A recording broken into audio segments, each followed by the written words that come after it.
तेरी लत ऐसी लगी जैसे लगती है जान की। तेरी लत ऐसी लगी जैसे लगती है जान की। मैं तो बस महिमा करूं प्रभु तेरे नाम की।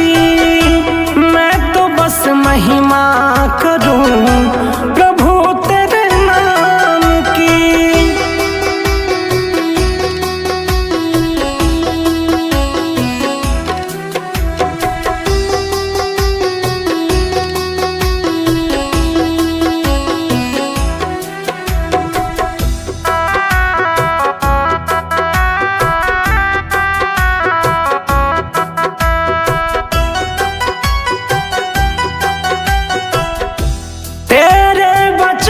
सिवाय कुछ नहीं मेरा, तुझसे है शाम मेरा, तुझसे सवेरा।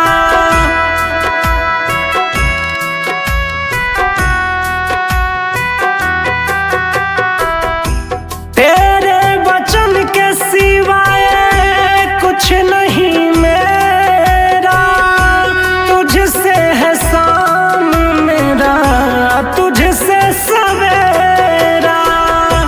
दिल तो बस तुझ में बसा है, दिल ये मेरा नादान है। दिल तो बस तुझ में बसा है, दिल ये मेरा नादान है। मैं तो बस महिमा करूं प्रभु तेरे नाम की। मैं तो बस महिमा करूं प्रभु तेरे नाम की।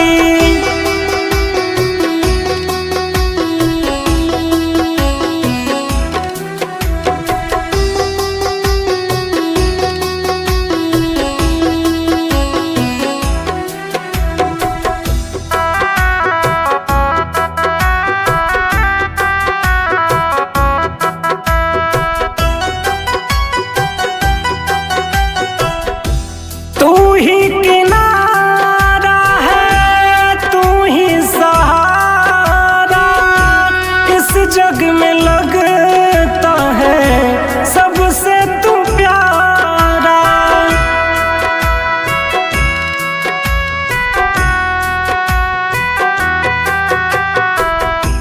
तू ही किनारा है, तू ही सहारा, इस जग में लगता है सबसे तू प्यारा। धूल तेरे चरणों की हूँ, तुझसे ही पहचान है। धूल तेरे चरणों की हूँ, तुझसे ही पहचान है। मैं तो बस महिमा करूं प्रभु तेरे नाम की। मैं तो बस महिमा करूं प्रभु तेरे नाम की। तेरी लत ऐसी लगी जैसे लगती है जान की।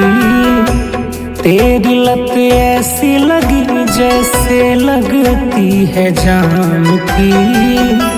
मैं तो बस महिमा करूं